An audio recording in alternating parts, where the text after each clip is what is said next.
food vlog. So, kumakain ako ng napakaraming klase ng tinapay pero hindi ko alam kung ano yung types nila. So, ito yung mga types of bread na nakita ko lang sa memories ko. FB memories na nalimutan kong i-post last year or some years ago, but ito na, alaman natin. So, ngayon iba-vlog ko na. Types of bread. Yung pinakauna, yung white bread. Then, yung wheat bread. Whole wheat bread, multigrain, whole grain, sprouted grain, sourdough, rye, pumpernickel, brioche, challah, flatbread, cornbread, baguette, ciabatta, tsaka soda bread.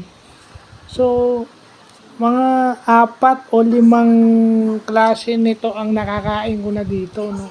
Kahit nung nagbabakasyon kami sa States, siguro yung whole grain bread at saka yung whole wheat bread yung nakain ko nung nagbabakasyon ako sa States. Siguro yung tasty is pwede na, hindi ko alam ba't yung tasty siguro is klase ng white bread yung tasty, di ba? So, yun. Yung mga types of bread.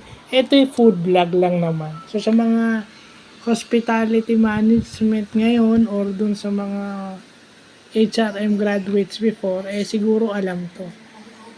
So, yun. Kasi, linya nila to binablog ko lang. Hindi na ako nagbigay ng further information kasi I am not authorized or I am not wala akong karapatan na magbigay ng additional information dito kasi hindi ko alam. But all I'm telling is, ito pala yung mga types of bread, bagong information na nakain natin at nakain ko. So, yun lang po.